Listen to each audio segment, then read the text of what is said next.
Bienvenidos a Mexcinema, su nuevo podcast sobre cine favorito que esperemos que a lo largo de la vida pues te vaya gustando un chingo. Claro. Buenas que noches, sí. o no sé en qué momento nos estén escuchando, pero aquí estamos de vuelta en nuestra tercera emisión junto a mis camaradas, junto a mis compatriotas, estos sujetos. Hola, ¿cómo están? Saludos. ¿Y tu nombre, pendejo? Bueno, pues ya me conocen. Bueno, para los que no me conozcan, yo soy Alexis Barrera. Yo soy Eduardo Alvarado. Y yo soy Amaury Murillo. Y pues aquí volvemos a Mexcinema a hablar sobre un tema muy amado entre nosotros y que le dio parte del nombre a este agradable programa que es el cine mexicano. Claro que sí. ¡Ay! ¡Vámonos! Cine mexicano, señores, ese cine que nos vio nacer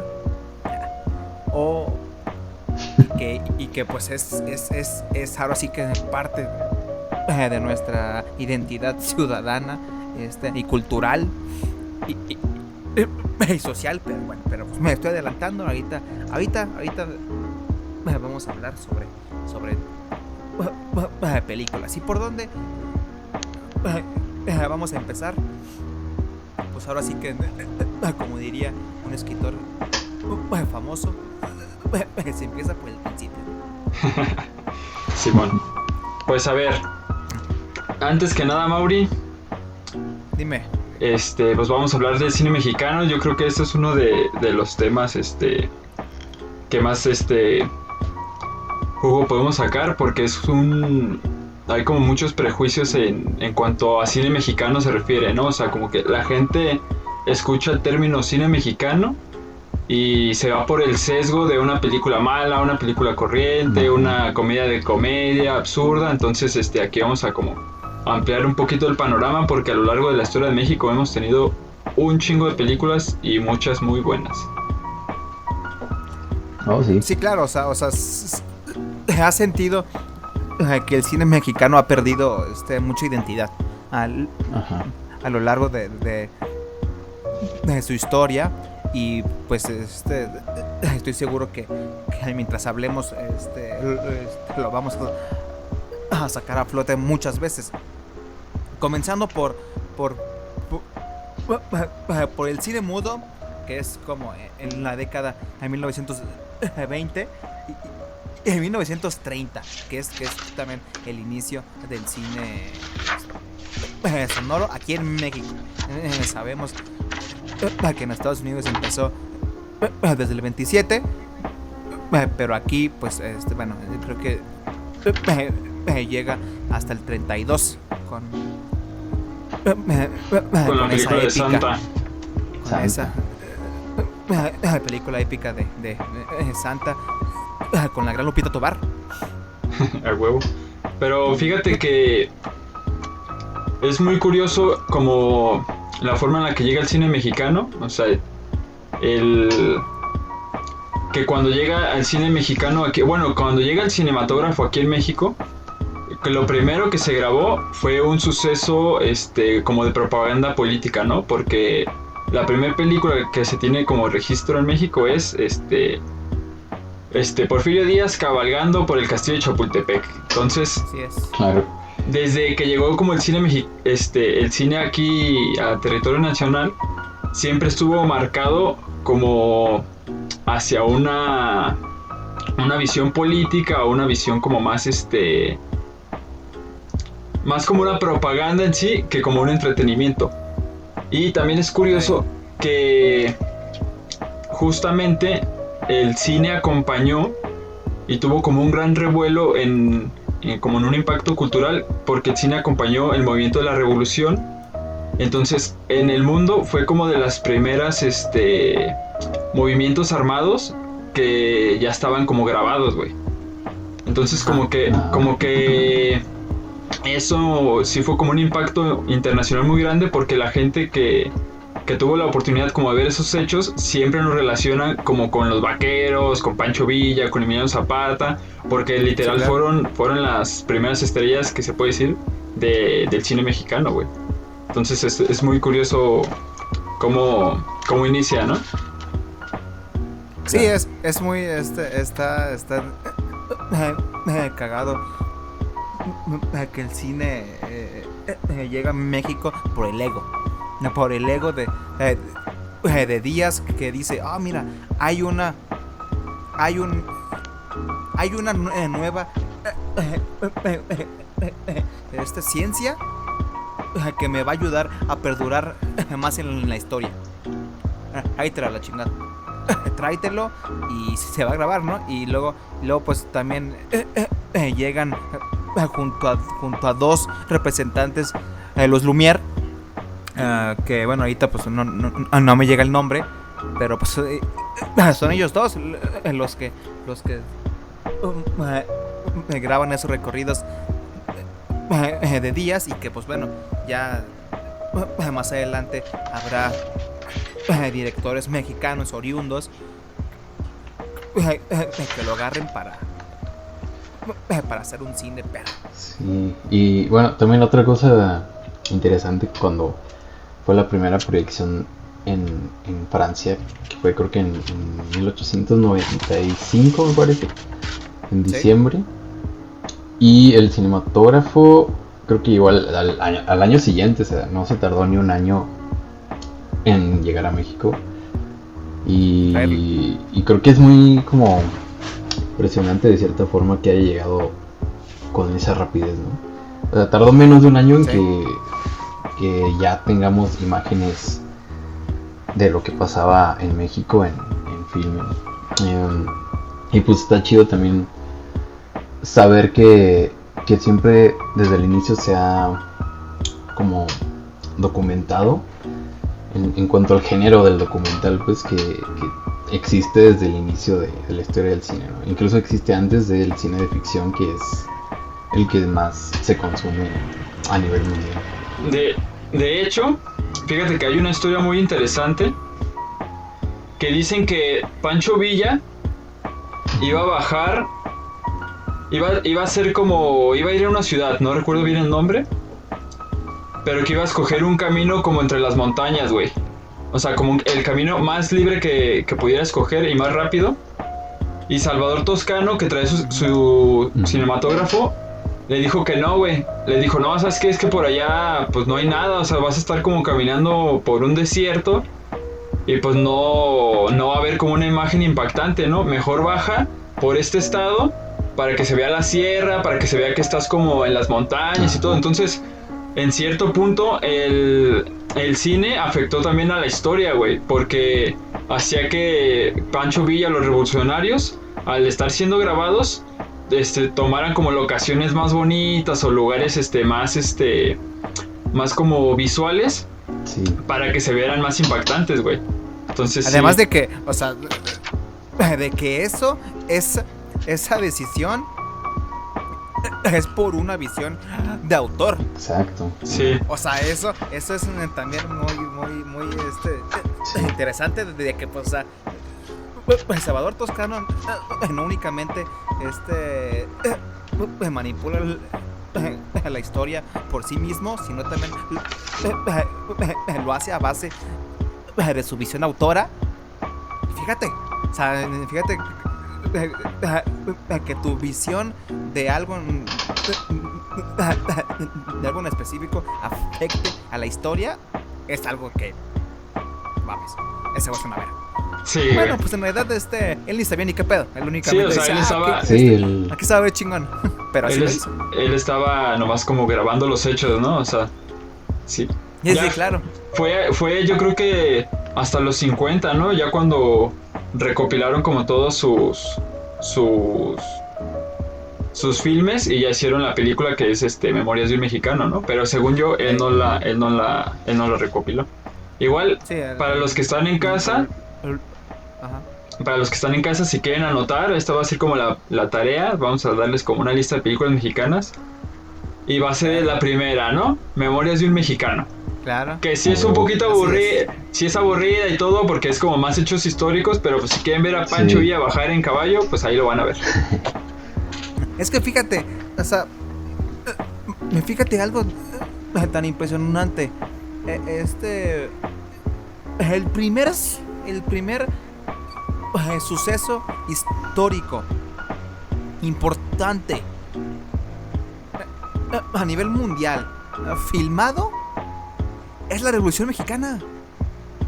¿Sabes qué? Es que chingate esa. O sea, los primeros documentos históricos filmados de un suceso cultural grande es la Revolución Mexicana. Entonces ya después se hace la Revolución Rusa, la Revolución Bolchevique, pero primero es México y eso es algo que siento que es demasiado importante y casi nadie lo tiene entendido.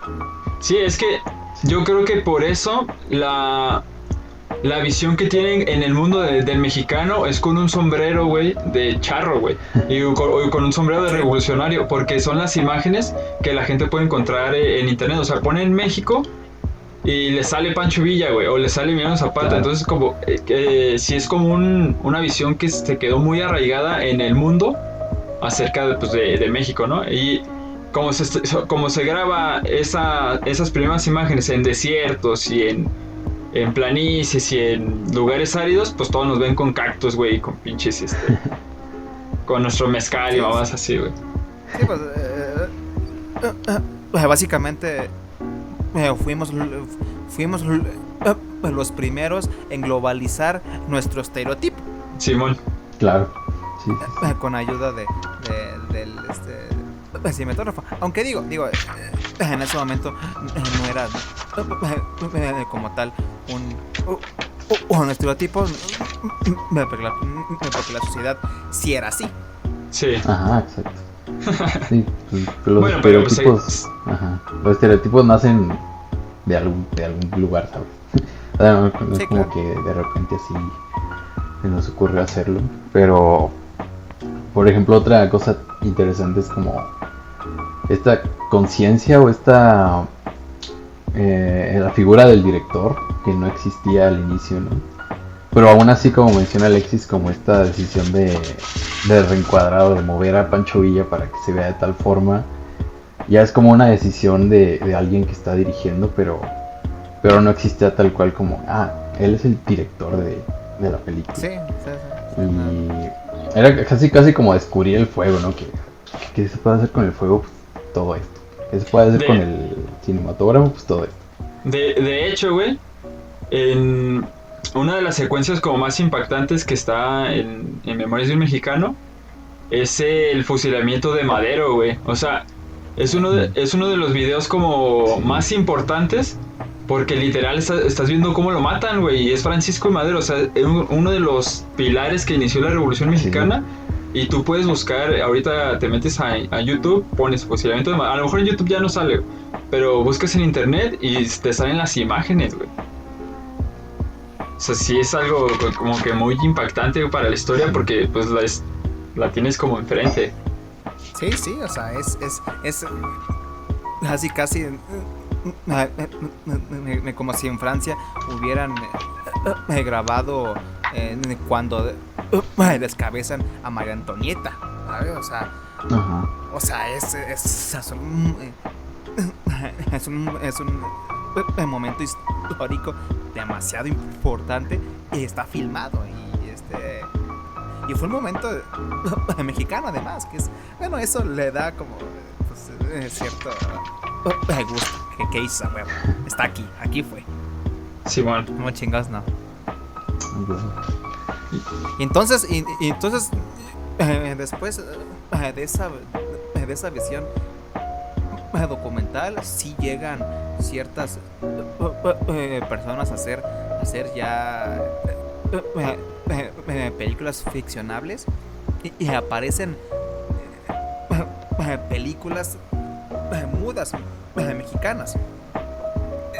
No sé si la gente sepa, pero solo existen 3 películas silentes mexicanas bien restauradas, o sea, que se conservaron bien, que son Tepeyac, El puño de hierro, y El tren fantasma.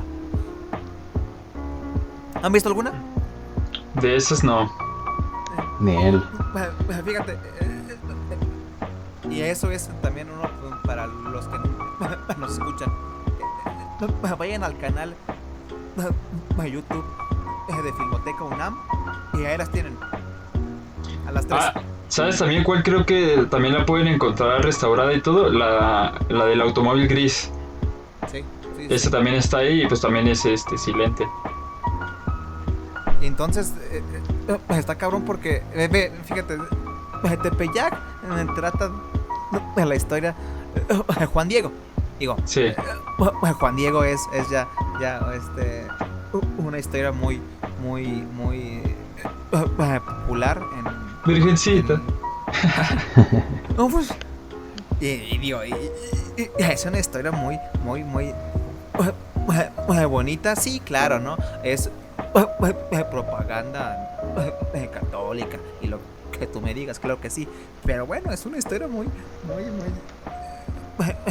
interesante sobre cómo los mexicanos, al rendirse a su fe, les hizo un beneficio. Sí. El tren fantasma es casi un western. ¿Por qué? Porque son bandidos asaltando un tren. Fíjate esa, y son películas muy buenas, que duran 1 hora 3, 1 hora y cacho, o sea, no duran casi nada. Ahorita se me escapan los directores, hasta, bueno, en realidad aquí lo puedo investigar, ¿no? Pues aquí está. Pues sí, güey. Para eso es el internet. Y entonces pues los invito a que vean esas 3 películas que son ya documento histórico de México, que pues para cualquier cinéfilo de empedernido hay que ver. Mira, el director de Tepeyac es Carlos E. González. Entonces, pues son directores que empezaron, nuestros ancestros.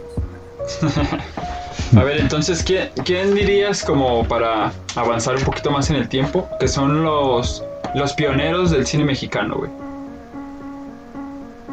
Uy. Los que iniciaron.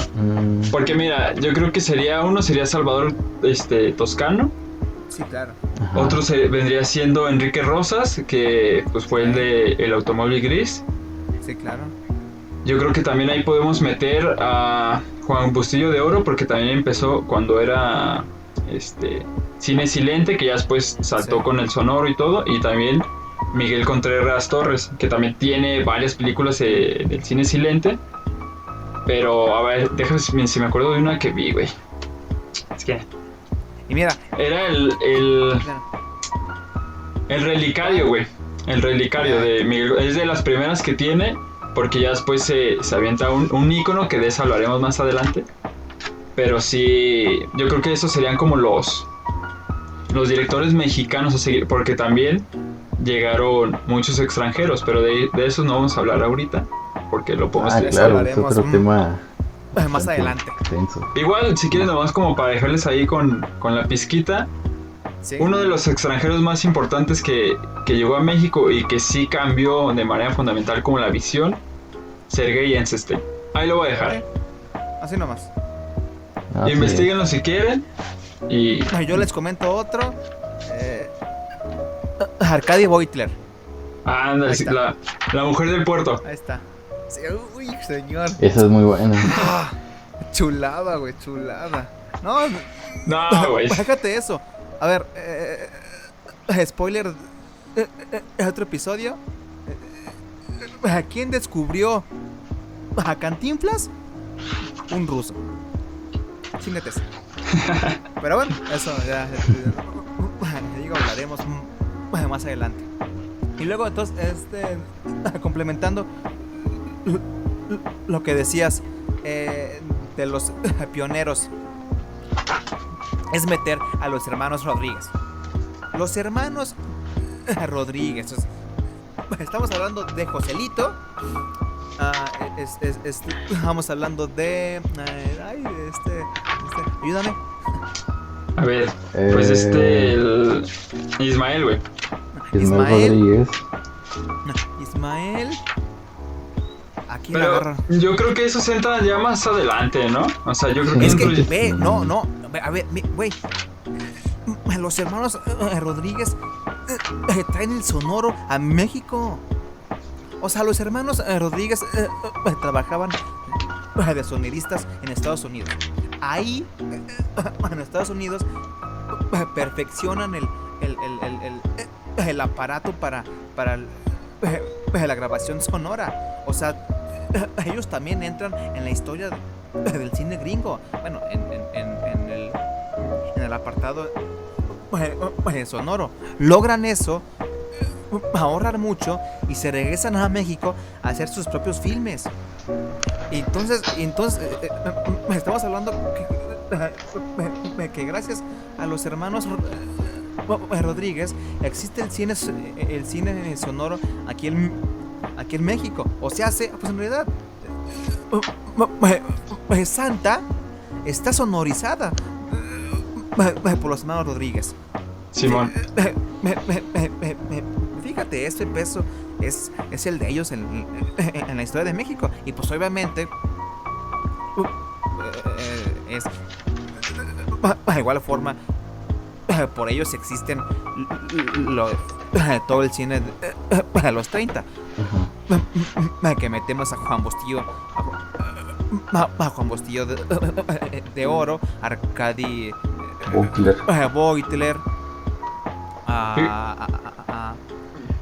bueno, ajá. No, A Fernando de Fuentes, claro. bueno, pero es que ya con Fernando de Fuentes, yo creo que ya es donde inicia una nueva etapa en el cine mexicano. El Que cine autoral. Simón. Ajá. Entonces, pero fíjate que ahorita que mencionaste a Santa, se me hace muy curioso que al ser como la primera adaptación sonora, haya sido un remake de una versión que ya tenían silente, güey, o sea, el cine mudo. Y aparte de una adaptación como de un libro, de un melodrama, o sea, como que desde ahí empieza el gusto del mexicano por el melodrama, güey, por los amores Claro. imposibles, porque, o sea, y por las adaptaciones de libros, que el nuevo cine mexicano Sí. es importantísimo. sí. Entonces sí es como que muy curioso que esa haya sido la primera película, porque ya tenía como un antecedente, güey. O sea, creo que antes de La Santa Sonora ya había como 2 o 3, güey. O sea, sí es una película como que es una historia que se ha repetido varias veces en el cine mexicano. Y pues es muy curioso eso, güey. Como los inicios, ¿no? Del melodrama, de que lo que después venían siendo las telenovelas, güey. Sí. Y justamente ya que nos metemos en los 30, hay que hablar de Fernando de Fuentes. Sí, de Tu una vez. ídolo, Alexis. Tu No, ídolo. es que, ¿qué puedo Vas. decir, güey? Mira, es que Fernando de Fuentes tiene una trilogía como la más famosa, que es la trilogía de la Revolución, que vendría siendo El Prisionero 113, El Compadre Mendoza, y Vámonos yo con creo, Pancho Villa. y yo creo que la mejor de todas, vámonos con Pancho Villa, güey. O sea, Vámonos. o sea, es que yo creo que vámonos con Pancho Villa es como un retrato fidedigno de la Revolución Mexicana, porque aparte, para los que no lo hayan visto, es de un grupo de rancheros que viven en su rancho, llega Pancho Villa y se van con él a la Revolución, buscando como un ideal, ¿no? El ideal el ideal de la revolución, güey. Pero a lo largo de toda la película vemos que ese ideal nunca llega y nomás se están como desgastando y ese sueño que se esperaba con la Revolución Mexicana nunca llegó, güey. O sea, es un sueño vacío, es una lucha, pero es una lucha que no llevó a nada, güey.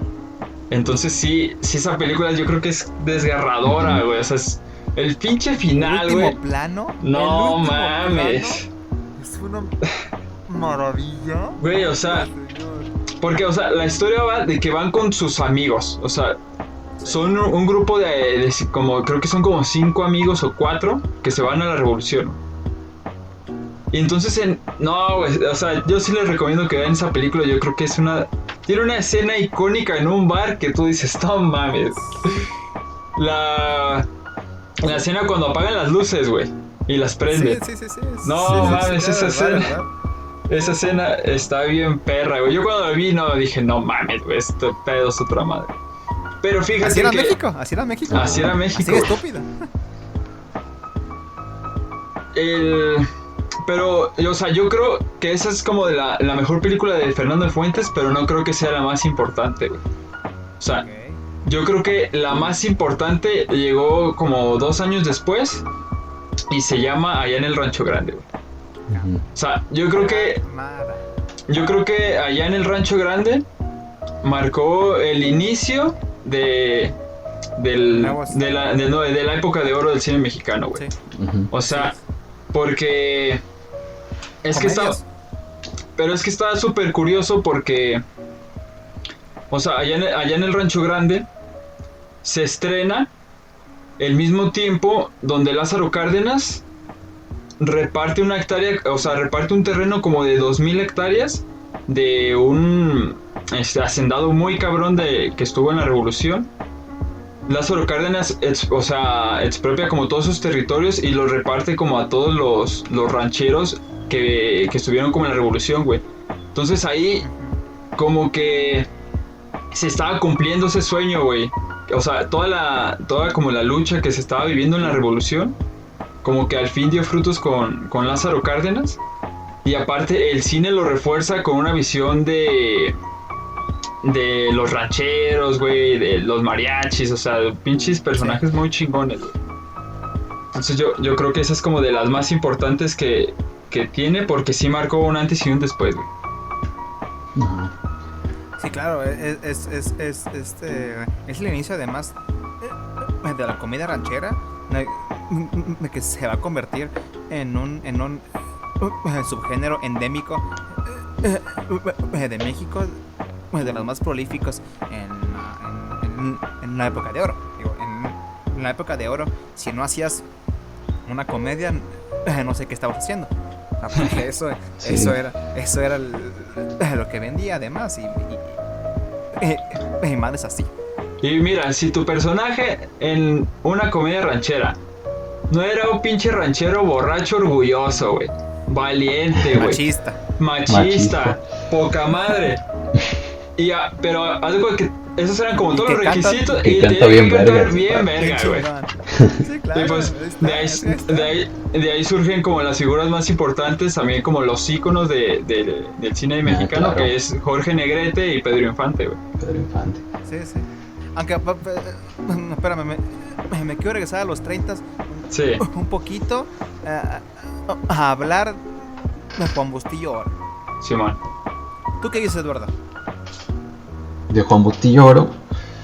Sí, señor. Creo que no he visto nada de él, güey. Yo creo que sí, güey, pero no sabes. A ver. ¿Viste? Mira. Bueno, dale tú.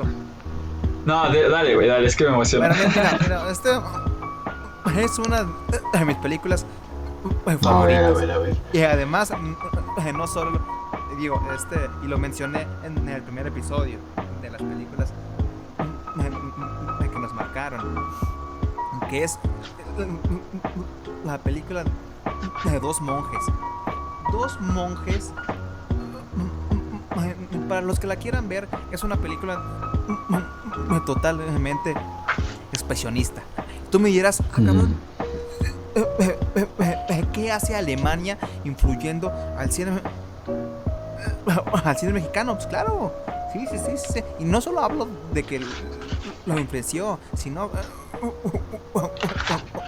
Juan Bustillo Oro propone a mejorar el expresionismo alemán con sus películas, porque es un... Bueno, les platico la trama. Dos monjes es una película que trata sobre un par de amigos que se encuentran en un convento. Lo siento. Es que me emociona mucho hablar de esta película. Se encuentran ahí porque pues está en un proceso de penitencia. Pero cuando se ven, uno de ellos intenta asesinar al otro. Entonces, cuando ocurre eso, vemos todo un flashback de cómo ellos se pelearon por una mujer y que eso los llevó a destruir su amistad y a destruir todo entre ellos. Pero estoy diciendo que la película tiene una fotografía, un diseño de producción. Hay una ventana en esa película que se me hace uno de los mejores diseños mexicanos que han existido en toda la historia. Entonces Juan Bustillo de Oro,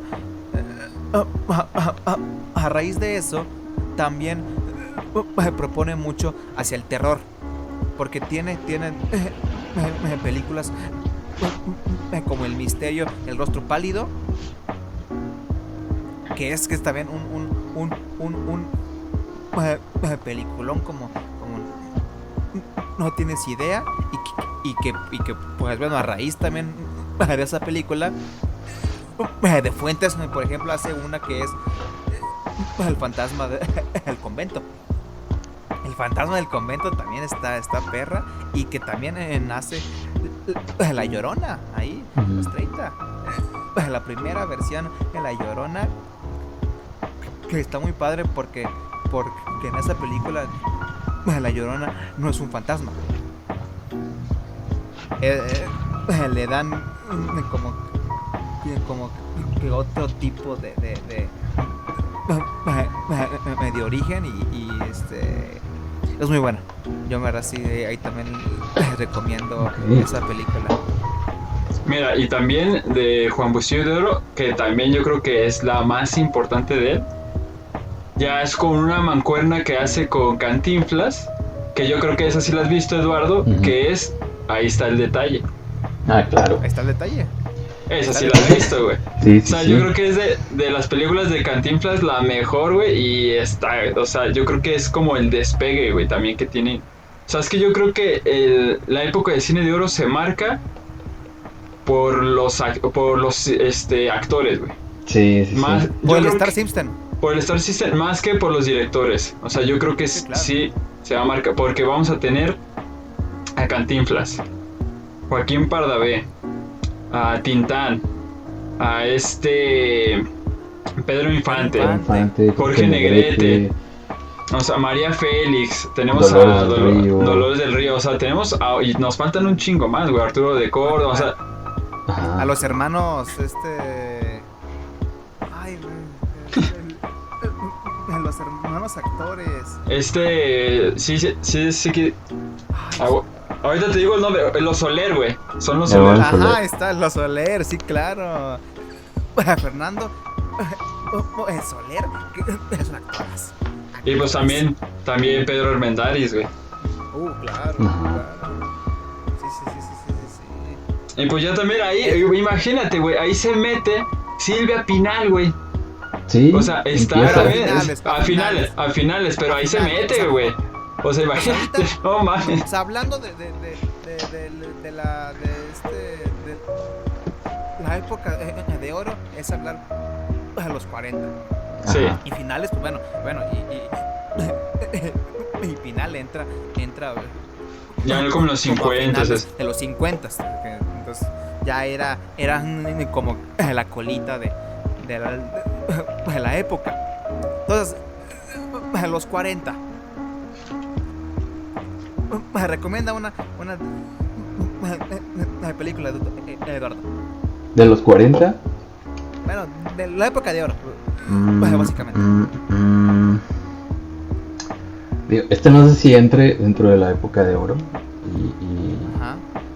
Bueno, es que quiero hablar de como de Buñuel y el cine de Buñuel en la época de oro, ¿no? Pero supongo que es un tema aparte. Bueno, no sé, no tan aparte, sí. pero pues sí, creo que Buñuel pues empezó como a hacer estas películas que medio cabían en el estilo de la época de oro, ¿no? Como por ejemplo la del Gran Casino o Claro. ajá. Pues fue Sí.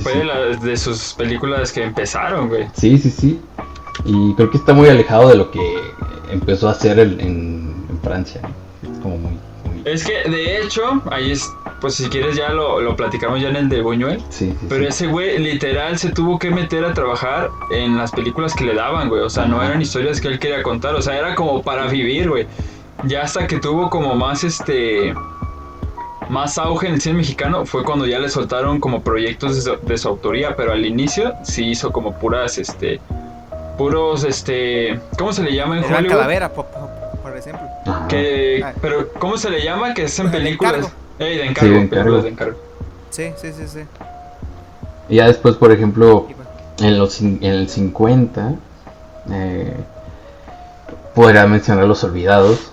Que es como- Uy, sí. ajá. podríamos hablar de esa película un chingo de tiempo, ¿no? Pues sí, claro. Y, Pero- Claro. y creo que yo creo justamente que los como que... Ajá. Yo creo que Los Olvidados vendría siendo como un anticine de oro, ¿no, güey?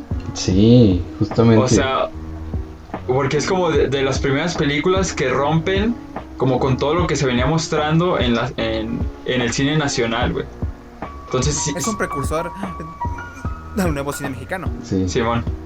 O sea, es lo que va a motivar a Rimstein, a Ajá, Casals, sí, totalmente. a Olhovich a hacer el cine Jorge que hicieron Fons. en los 60s y 70s, a Fons también. Pero bueno, ahí nos estamos como ahí también adelantando. Mira, A ver, Alexis, yo te voy a recomendar un 40s. chingo. Vas, Te voy a recomendar vas. un verga. órale. María Listos Candelaria, todos, güey. María Candelaria. Ajá. O sea, esa película hasta ganó la Palma de Oro en Cannes, güey. Esa película estaba muy cabrona, güey. De Emilio Fernández. Es la única mexicana, ¿no? Creo que En, sí. en Palma de Oro. Hasta ahorita.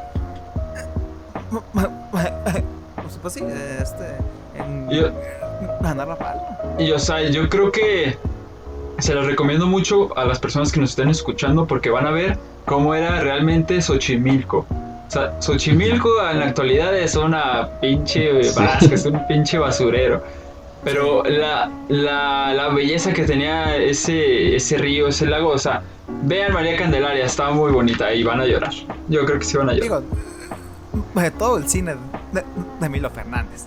Sí, Emilio de- Fernández llega a ser un autor es que perro.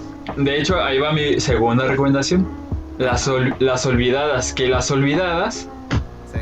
toma en parte historia del Automóvil Gris, güey. O sea, se cuenta que es como un remake, pero por Emilio Fernández del Automóvil Gris. Entonces también ahí tenemos como la repetición de las historias que han marcado como el cine por directores como que ya se están volviendo como más importantes, ¿no? Otra de Emilio Fernández, que también está muy chida, güey, es la de Salón México. Claro Ok. que sí. O sea, Ninón Sevilla. Ninón Sevilla, para los que no conozcan, es una bailarina cubana que llegó a México, pues primero como bailarina y se incursionó en el cine como actriz, y a ella y a otras más le debemos también el cine de rumberas. Que el cine de rumberas se convierte casi como en nuestra versión neo-noir de Estados Unidos. Es muy interesante que el cine de rumberas son historias de misterio, de asesinato, de buscar a personas, persecuciones, pero y metían a bailarinas y había números pues,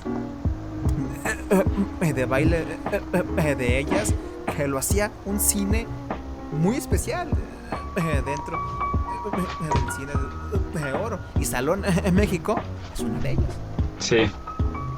¿Qué otras? A ver. A Emilio Fernández únicamente le voy a poner estrellita y me lo dirá Alexis. Pueblerina. Pueblería, no mames. Bueno, Pueblerina no mames, güey. tiene una de las escenas más tristes. No mames, güey. Está muy cabrón. Güey. Del universo. Esa pinche escena, güey. No mames, güey. Ese es en una boda, güey. El único que... Es una boda, güey. No mames. Pero esa ya vendría siendo de las últimas, güey, que hizo Emilio Fernández. Pero yo creo que está muy buena. O sea, esa película yo creo que es la más bonita de todas las que él tiene, güey. O sea, es fotografiada por Figueroa, que es increíble. Es la más sencilla en cuanto, yo creo que a producción y todo. O sea, es como, yo creo que ya no le dieron feria, güey. Pero, no, hizo maravillas, güey. O sea, esa película... Sí, claro. Es una maravilla. Y pues ahí también estrellita. Yo me voy a pasar también a uno de mis directores favoritos, que en realidad ya lo comentamos, pero voy a volver a decir su nombre, que es Ismael el Jefe Rodríguez. Sí. Ese señor tiene una de las trilogías que pesan en la cultura mexicana por toneladas, que es Nosotros los pobres, los ricos, los ricos y Pepe el Toro. Es que... Pero estrellita a Nosotros los pobres. Nosotros los pobres es un peliculón, y también inmortalizó una imagen de Pedro Infante. Pedro Infante en la cárcel. Ese plano de Infante gritando en los barrotes se ha quedado en la posteridad del cine mexicano. Ismael Rodríguez es también uno de los directores más versátiles, y nada más te lo compruebo diciendo que el actor favorito de Akira Kurosawa vino a trabajar con él. Así Sí. Ya está. Ánimas Trujano. Ánimas Trujano. Es que yo creo que hablar de Ismael Rodríguez es hablar también de Pedro Infante, güey. O sea, yo creo que uno no va sin el otro, güey. Porque a toda la gente que nos está escuchando, obviamente conocen a Pedro Infante. Yo creo que han visto muchísimas películas de él. Yo creo que el 80% de las películas que tiene Infante las dirigió Ismael Rodríguez. A Toda Máquina, Nosotros los pobres, Tizoc, los tres huastecos. Los tres huastecos. Los huastecos. Y fíjate que una película súper graciosa, güey, de Ismael Rodríguez, que yo creo que es de las mejores que tiene Tintán, se llama Mátenme porque me muero, güey. Sí. Está bien cagada esa película. O sea, si se quieren morir de risa, vean esa madre. Tintán es una mamada. ¿Tú sí la has visto, no, Mauri? Sí, claro que sí. No mames, güey, está bien pendeja, güey. Joyita en el cuarto de hotel sin luces, Cuando intentan entrar, no, estoy cagado, güey. No, es que pinche. O sea, es que vas... Tintán también dice. En toda la película Tintán se quiere suicidar, pero a la par, unos güeyes lo quieren matar para quedarse con una herencia que le van a dejar a Tintán. Pero entonces todos los intentos de suicidio que tiene Tintán, los... no se llevan a cabo por los intentos de asesinato que le quieren hacer, güey. O sea, es una pinche comedia de enredos súper cagada, güey. O sea, está súper graciosa, güey. Recomendadísima. A De- todo. Y pues también quería agregar así como de las primeras que empezaron yo creo que es la primera película mexicana que se puede bautizar como un churro de culto. Ahí. Y también entra en el cine de oro, que vendría siendo Gangsters contra Charros, de Juan Orol. De Juan Orol. Bueno, pero espérame, porque Orol es español. Bueno, Así pero que- Así que... pero es que Ah, cierto. aquí... Bueno, pero ya hablaremos de eso cuando hablaremos de extranjeros. Sí, te digo, es que pues ustedes que no saben, les tenemos un episodio específico de los extranjeros que llegaron a México a trabajar. Ajá. Bueno, entre ellos está Orol.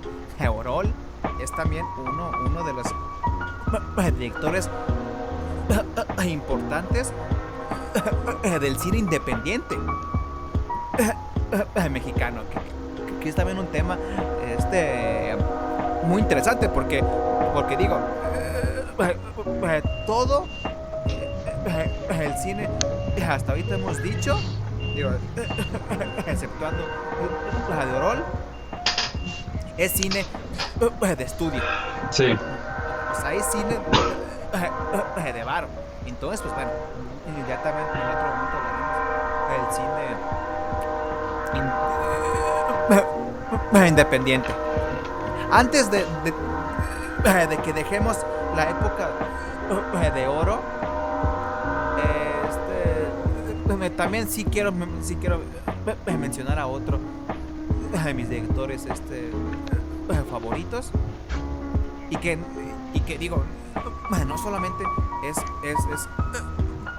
por mi gusto, se lo ganó a pulso, a nivel internacional, estando hasta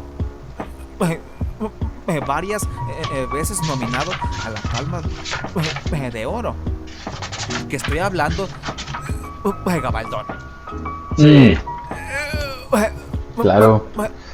Gabaldón es un directorazo, o sea, un uso del montaje, de la fotografía, o sea, recomendación Macario. con estrellita, se va a la verga Macario. Ah.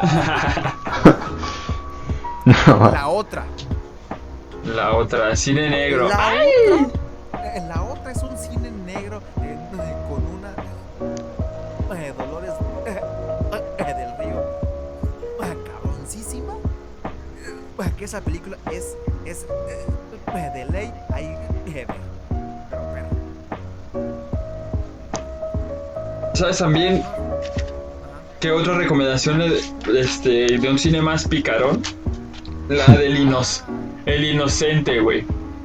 De Rogelio A. González, que Ajá. Rogelio A. González vendría siendo como Miguel de Contreras. O sea, Miguel de Contreras trabajaba con Cantinflas y Rogelio A. González trabajaba con Tintán. Entonces la mayoría de las películas de Tintán son de Rogelio González, pero tiene una donde sale Pedro Infante y Silvia Pinal que se llama El Inocente, que también está súper cagadísima, güey. Y no, yo creo que esa película está muy interesante porque son de esas películas que tienen un humor tan negro que yo creo que son como hitos, güey. O sea, porque se trata de que en una cena de Año Nuevo, Silvia Pinal se pone bien peda, no quiere ir como a la fiesta familiar, se queda en su casa, pero está bien agüitada.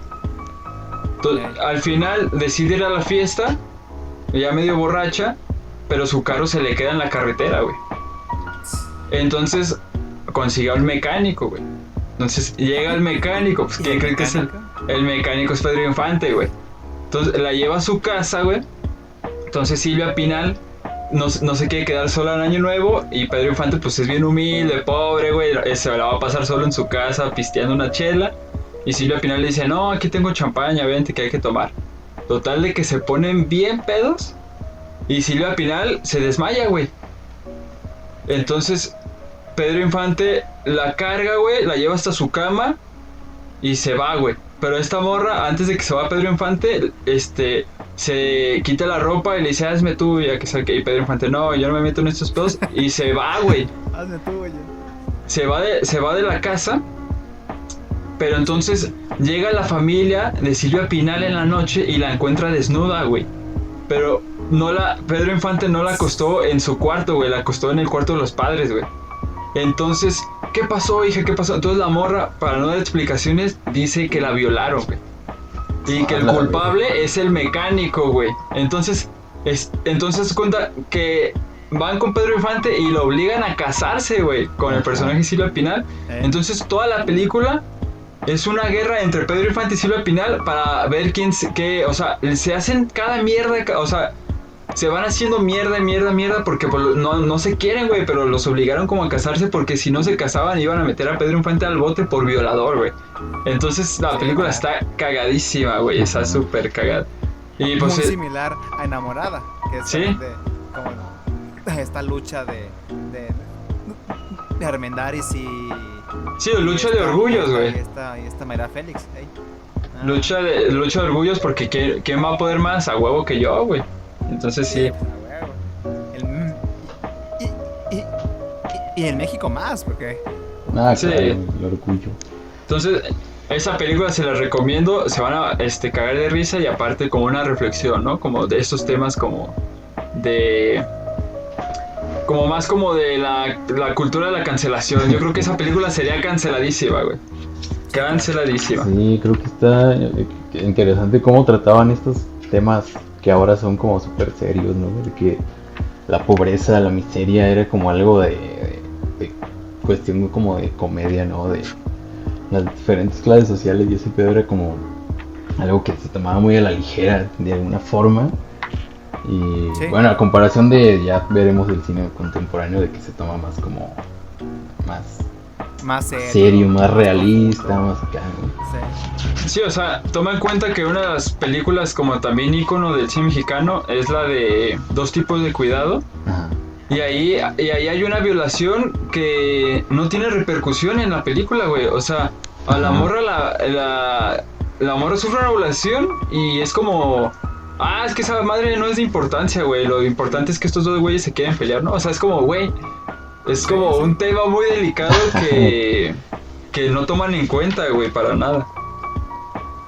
Y también una referencia por ahí al SIDA, que igual es como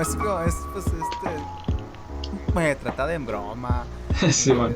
Que pues bueno, en otros tiempos. Claro, sí, era otro. ¿No? Creo que sí. A ver, Alexis, para despedir el cine de la época de oro, dime 5 películas de recomendación, así rápido. María Candelaria, ahí está el detalle. Charros contra Gangsters, Enamorada, El esqueleto de la señora Morales y La edad de la tentación de Alejandro Galindo. No, a ese güey no lo mencionamos. También tiene una película bien perra y tiene una escena, güey, al final de la película que no mames, güey. O sea, así es la vida, güey. O sea, tiene una escena. El cine de ahora es enorme. Digo, no lo íbamos a abarcar aquí. No, güey, pero todo. O sea, en esa película de La Edad de Tentación tiene un final, güey. O sea, que el personaje sufre como un chingo de dificultades y todo, güey. Y termina la película con un plano de el morro viendo hacia una montaña gigantesca, güey. y su padre le dice, vamos hijo, hay que escalarla, güey. Y así, güey, o sea, como que al final de la película te dice, güey, de que se acabó tu adolescencia, difícil. pero que te toca ahora subir una montaña, güey. Entonces ese plano sí me marcó y está bien verga, güey. O sea, ese plano sí es como un pinche plano icónico que tengo del cine de oro, güey. Ah, pero- Yo no la he visto, fíjate. Está bien Yo no he verga. visto esa película. De Galindo, por ejemplo, Sí. he visto. Y es la primera de mis recomendaciones. Una familia de tantas. Una familia bueno, ahí van las mías 5. A ver. Sí. Una familia de tantas. De Galindo. De calabacitas tiernas. Ay, güey. Calabacitas tiernas. ¡Ay, qué bonitas piernas! Bueno, yo de Tintán, pausa, voy a recomendar El Revoltoso. Ahí está. El revoltoso que también es un peliculón. Y ahorita que también hablaste de Tintán, ay Dios, se me está yendo una película de él. Ah, claro, pues claro, El Rey del Barrio. Ah, Simón. El Rey del Barrio, esa es mi segunda recomendación. El Rey del Barrio. Obviamente, nosotros los pobres. La otra, Campeón sin corona de Galindo. También. Y Barraca de Gabaldón con Domingo Soler. Peliculones, cualquiera que vean. Película. Y México, en mis recuerdos, con un Bardabé cagadísimo. Ok. Sigue Sedu. Ahora sí pasamos a tus terrenos, Eduardo. jejeje. A ver. El nuevo cine mexicano. Bueno, pero yo creo que 60s y 70s. Ok. ¿Qué? ¿Qué ibas a decir? yo creo que perdón, me trabé. Deja ajusto mis ideas. Yo creo que en los años 60 se da como Ajá. los primeros indicios como del cine experimental y el cine de claro. autor, güey. Ya en México, güey. Sí. O sea, es como... Oh, bueno, el cine experimental. también... Estrellita a la fórmula. Ah, la fórmula Sí. secreta, claro. Peliculón, peliculón. Y los créditos, una cosa, otro pedo. Veanla, igual, recomendación de cine experimental mexicano. Bueno, sí, Sí.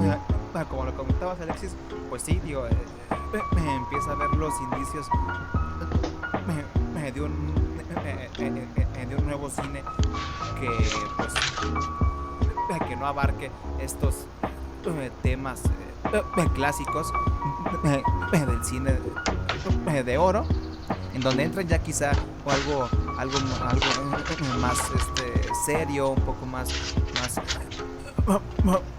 disruptivo, muy influenciados por la nueva ola francesa, Ujú. por el free cinema, que después pues también ayudaría a hacerse por ejemplo, la primavera de Praga, que es también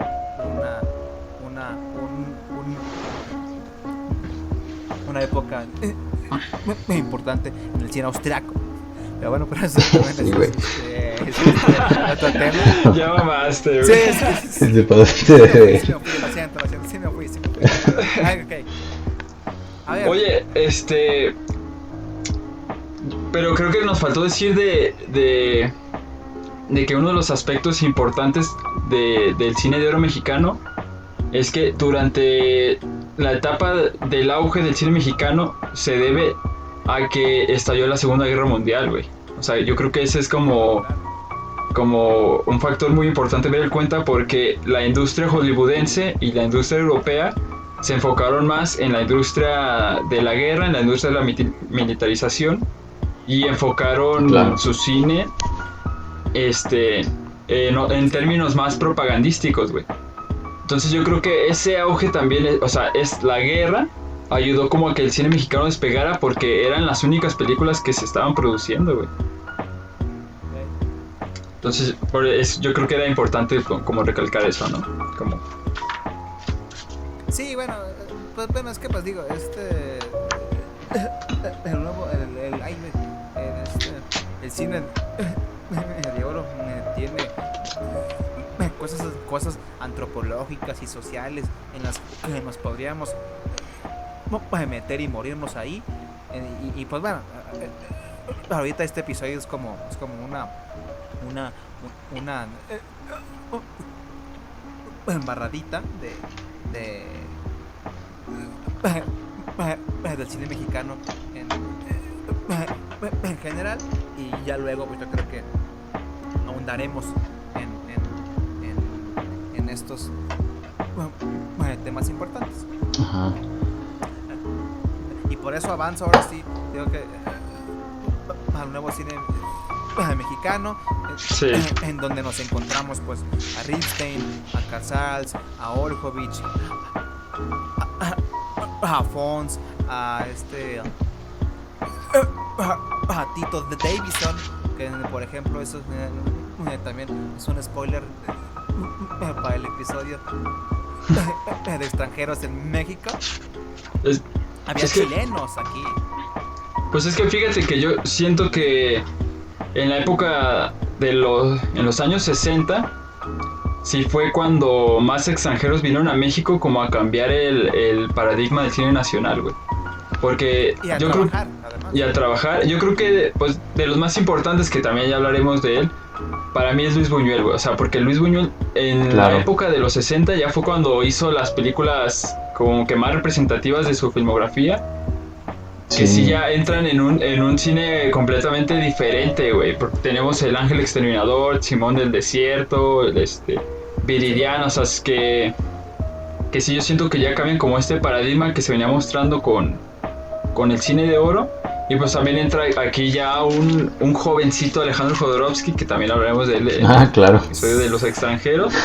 De los extranjeros. Porque también llegó ese güey, llegó con sus pinches fumadas, la neta. Sí, claro, obviamente. Y también yo creo que de los mexicanos pues tendríamos a Alfonso Arau, un joven Ripstein, un Jorge Fons, y a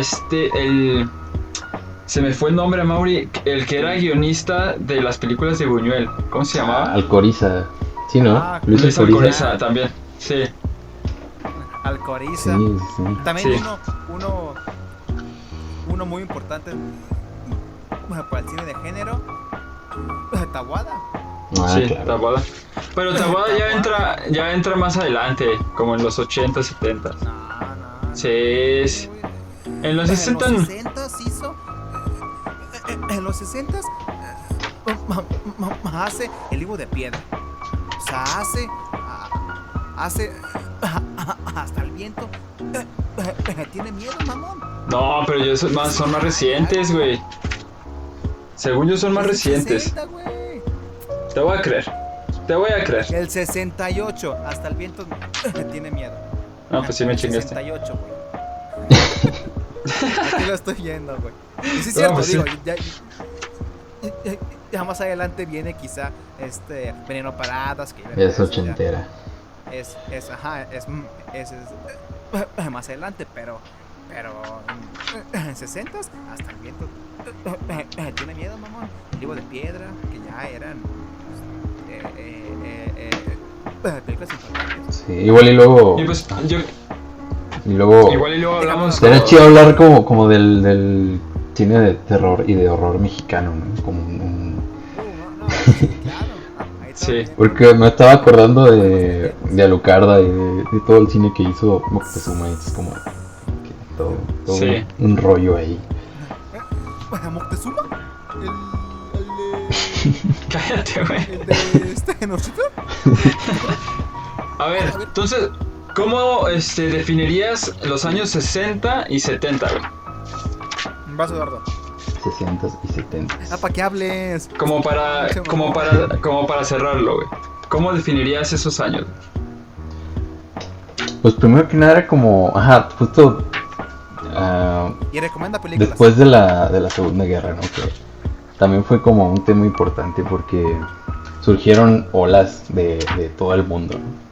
Surgieron olas en Italia, el neorrealismo, el nuevo cine francés, como menciona Mauri, el free cinema, y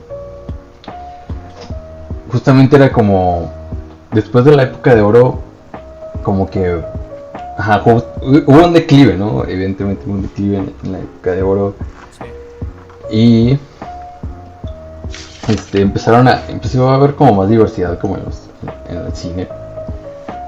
Pero también hubo como un declive en los contenidos que eran más, ¿cómo decirlo? Pues de menor calidad, por así decirlo. Porque estaban las ficheras y estaban estas películas de clase B que se hacían con 3 pesos. Y digo, supongo que hablaremos de las ficheras un poco. En los 80, sí, claro. En los 80 y 90, que fue su auge.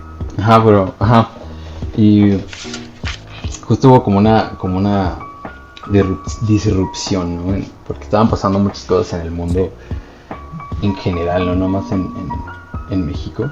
Y lo que mencionabas del cine experimental, por ejemplo, hubo una pequeña ola de cine experimental en México en los 60s, 70s, que fue pues Rubén Gámez con La Fórmula Secreta, pero también hubo esta película, no me acuerdo, se llama Tajimara, que es Tajimara. que se ve un chingo como la influencia de Godard, güey, así de el estilo de esa época, ¿no? Entonces como que de alguna forma llegaron como influencias de varios lugares del mundo, ¿no? Pero lo interesante es como por ejemplo el neorrealismo, que eran pelis filmadas casi durante la Segunda Guerra Mundial. Aquí en México en esa época se grababa como eventos que tenían que ver con la historia, como estas interpretaciones de Pancho Villa, pero lo hacían como de una forma muy como desenfadada y muy cómica, a diferencia de lo que estaban viviendo en Italia, ¿no? Sí. Es como lo realismo, pero acá lo ficcionábamos, y no era realista, sino era como más ligero. Pero creo que después se buscó hacerlo un poco más serio, ya en los 70s, con los directores que ya mencionamos, con Ripstein, con Pons, con Alcoriza, se me fue el nombre de este güey. ¿Quién? ¿Felipe Casas? Casals. Sí, óyeme. Ese güey. Sí, apenas iba a comentar que yo creo que... Apenas iba a comentar que yo creo que de las películas más importantes de los 70 es Canoa. Claro, sí. Sí. Okay. ¿Tú qué vas a saber, güey? Es que fíjate, en los años 70 tenemos o cine de autor, que tenemos a Hermosillo, a Ripstein, Casals y los demás, ¿no? Tenemos cine de estado, que vendría siendo, o sea, cine como patrocinado por el estado, güey, que tenemos también ahí como a varios directores. Ajá. Y el cine de ficharas y el cine de clase B. O sea, yo creo que eso es lo único que había en México, güey. Pero también se debe, yo creo que a todo el movimiento sociocultural que estaba pasando en el mundo, porque también en Estados Unidos era cuando estaban las películas de explotación, güey. O sea, teníamos las películas de explotación, las películas porno y el nuevo cine, que estaban entrando directores muy grandes que ahorita ya están consagrados, que son Scorsese, Claro. Brian De Palma, George Lucas. O sea, apenas estaban entrando en ese tiempo, güey. Entonces también había como un paralelismo porque las ficheras era como el punto light de las películas porno estadounidenses, güey. Porque aquí no se hizo tanto cine porno, güey. sí son más, Sí. pues Las las ficheras. pinches ficheras que pues eran una mamada. Que también Picarón. están picaronas y Picosito. con doble sentido, ¿no? A huevo. Sí. En la cultura del albur. Entonces, pues yo creo que Ajá. así se podría como definir los años 70, güey. Y ya en los 80, yo creo que sí estamos entre lo peor y lo sublime, güey. O sea, me refiero a lo sublime de que las películas que había como de autores y de directores eran muy buenas, güey. Pero también teníamos un cine de mierda, güey. O sea, imagínate, teníamos La Pulquería 2, La Pulquería 3. Sexo contra... Peliculón. Sexo contra sexo, güey. Los Albañiles, güey. Bueno, Güey. los albañiles, pero la de Fonz. Ah, claro, eso es. Nah, güey, pero... O sea, teníamos narcoterror, güey. Ah, Pero O sea, sí había un chingo de películas muy malas, pero al mismo tiempo como que las que había buenas eran muy pues buenas. como ahorita, ¿no? Sí, güey. sí, bueno, ahorita bueno, es que pues, no me quiero adelantar. A ver, es que bueno, 70s convierte a ser un cine mucho más serio, mucho más disruptivo. Ya mencionaron por ahí a Canoa, que Canoa es importantísimo porque es una película sobre el daño que nos expone quizá la propaganda y el fanatismo, ¿no? Y el fanatismo en cualquier cosa, ya sea religión o Político. partido político, ajá, en lo que sea. Luego también hay películas que se enfocaron mucho en una disección sexual, de que ahí es donde meto mucho a Hermosillo. Ah. Bueno, Humberto Hermosillo, un director aguascalentense, paisano, muy famoso por sus películas tremendamente pues, bueno, no eróticas, pero que sí hablan mucho sobre la sexualidad y la identidad sexual mexicana. Digo, en los años aún existía esta influencia del macho y del cómo tenía que ser un hombre. Entonces Hermosillo llega a chocar con esta idea de que no, pues bueno, también hay gente gay, Ajá. hay gente más sensible, por así decirlo. Entonces bueno, eso es también el cine que rompe con las costumbres del cine de oro al mostrar al hombre en distintas facetas y caras. Sí, aparte, Simón. una peli que complementa como este tema de la sexualidad podría ser El lugar sin límites de Ripstein. Es como De Ripstein, sí. abiertamente habla de Hey. homofobia, transfobia, etcétera. Y ajá, pues es un tema que pues ahorita pues es como está muy presente, ¿no? También.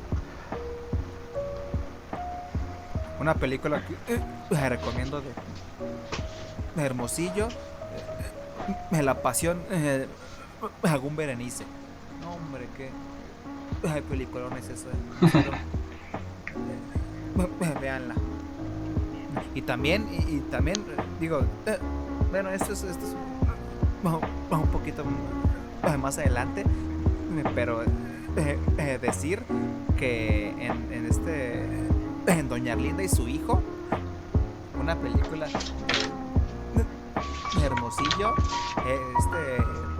es de los primeros trabajos Guillermo del Toro. Ah, sí. Y no solo eso, digo, su mamá es actriz en esa película. Es Doña Arlinda. O sea, pero bueno, eso sí. Me voy un poquito adelante. Pero sí, algo más. Bueno, recomendaciones del nuevo cine mexicano. Pues mira, ya hablamos de Canoa de Felipe Casals, ahora yo recomiendo otra que es Las Poquianchis y El Apando. Es que Felipe Casals, ese güey era un chico. ¿Qué otra? Pues de una vez Lola la trailera, güey, un plan pinche comedia ahí mamona, güey. Sí, güey, también. Ahí la podemos meter. Claro. Y pues de Ripstein también les puedo recomendar su adaptación que hizo del Gallo de Oro, que se llamó el Imperio de la Fortuna. El Imperio de la El Fortuna. Imperio de la Fortuna.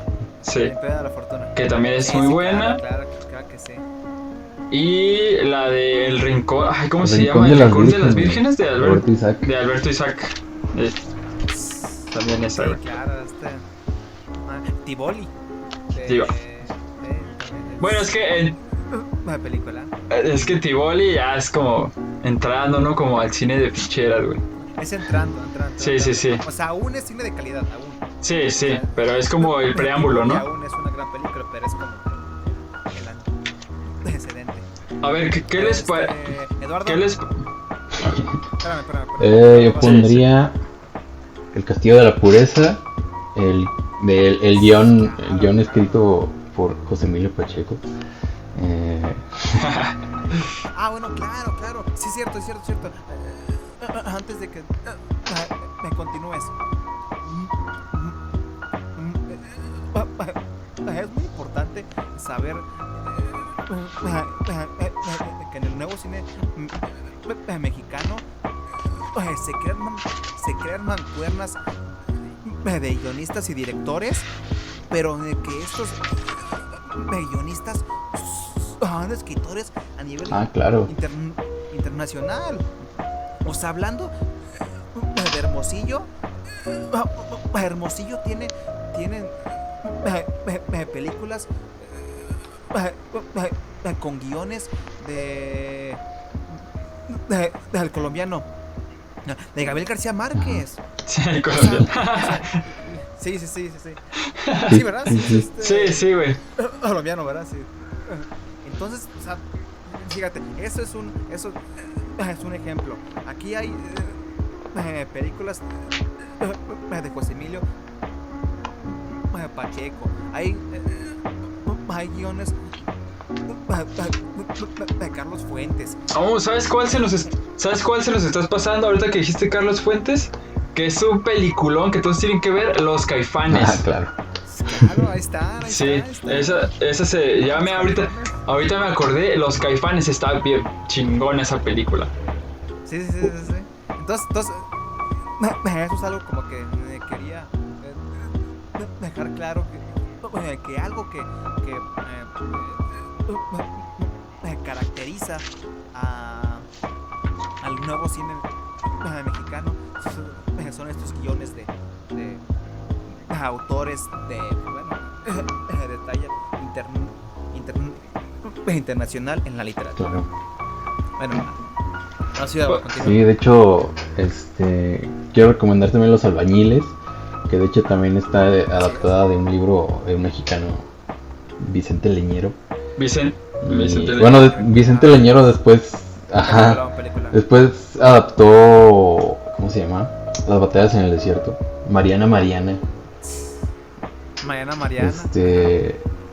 La verdad casi no me gusta la adaptación porque, bueno, soy muy fan del libro, entonces soy esa persona. ¿No te gustó mucho? Sí. Pero pues véanla, ¿no? Está chido como, de todos modos, lo que se hacía en la época. Veneno para las hadas también es muy buena. Ajá. Petaguada. ¿Y cuál otra? Que la puesta en cuadro es muy buena. Sí. El día que vean Veneno para las hadas, me entenderán a qué me refiero. un supuesto cuadro que es muy interesante. Y podría poner, aunque no es director mexicano, es de la, bueno, no sé si decirlo, pero Mecánica Nacional de Alcoriza también. Sí, está también muy La de buena. Coriza. No mames. Peliculón, sí, claro. Güey, no seas mamón, esa película está cagadísima, güey. Me voy yo. Hay una película que me gusta mucho que se llama Patsy, mi amor. Patsy, mi amor es una película también creo que con guión Márquez, que es un peliculón y que también la recomiendo mucho. Su diseño de producción es muy bueno, muy bueno. Mi otra recomendación sería Rojo Amanecer. Claro que sí. Rojo Amanecer se hace una película tremendamente política que ayuda mucho a esclarecer los temas importantes en México y la desigualdad y bueno, ¿qué les digo? Todo eso que los mexicanos han sufrido. Otra que es muy interesante porque son adaptaciones de vidas de los pintores mexicanos.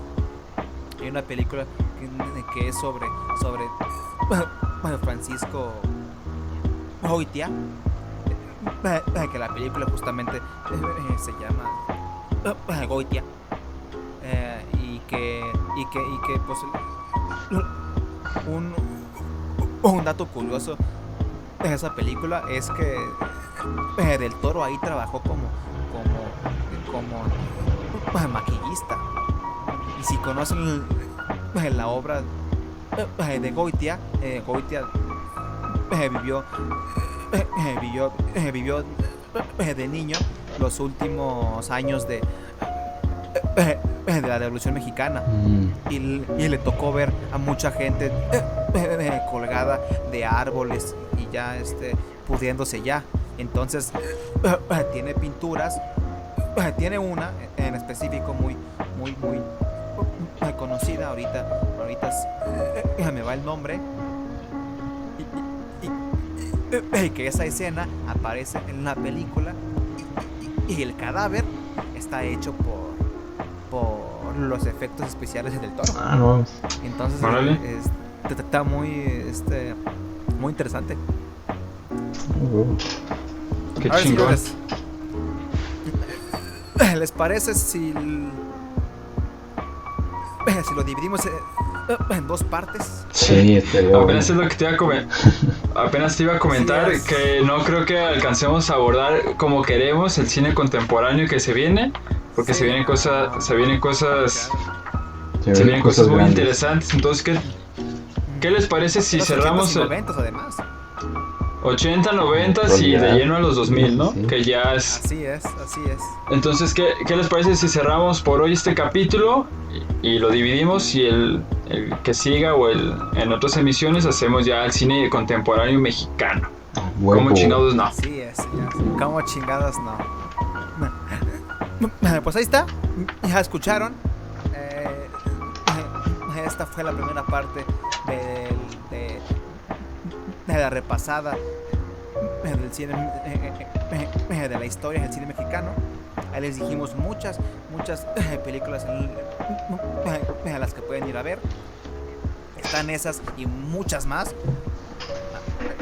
Ay, si quieren, nos pueden mandar mensaje para hacer recomendaciones personales, si lo desean. Y pues, ahí está. ¿Conclusiones? Conclusiones, yo creo que como conclusión, pues no hay que sesgar al cine mexicano. Yo creo que es un cine muy bueno y que más que nada verlo porque es el cine que nosotros vamos a realizar, ¿no? Como Claro. los que nos están escuchando, que estén como estudiando cine mexicano, es el cine que aspiramos, ¿no? O sea, no aspiramos a cine hollywoodense por el simple hecho de que no estamos en Estados Unidos, estamos en México y es lo que vamos a hacer, güey. Entonces, entre más conozcamos como la historia de nuestro cine, mejor cine mexicano vamos a realizar en el futuro. Entonces, esa es mi conclusión. Así es. Mi Eduardo. conclusión es que... bueno, pues creo que va por lo mismo, ¿no? Que es como interesante saber de dónde viene... De dónde vienen como las historias que consumimos localmente. Y cómo han sido representados ciertos temas antes y en la actualidad, ¿no? Que antes se representaba de cierta forma porque era un diferente contexto y como también la historia de México ha sido como representada a través de los años, sobre todo en el siglo pasado, ¿no? Pero pues sí, más que nada eso. Mi conclusión es básica. Había mucho cine mexicano y el de todas las épocas. O sea, en serio, México tiene una historia cinematográfica muy densa, muy buena, comparable a la de todos, a la de Japón, a la de Francia, a la de Estados Unidos. Es una industria muy buena y muy disfrutable y fructífera en conocimiento cinematográfico. Y entonces, en verdad, los invito a ver mucho cine mexicano y que estoy muy seguro que les va a encantar. Huevo. O chicos, no. A huevo que sí. Ahí está, señores. Pues bueno, muchas gracias por escucharnos. Es todo por hoy. Esperen el siguiente episodio, que es pues cine mexicano parte 2. Y bueno, ahí nos estaremos escuchando. Nos vemos. Muchas gracias. Cámara.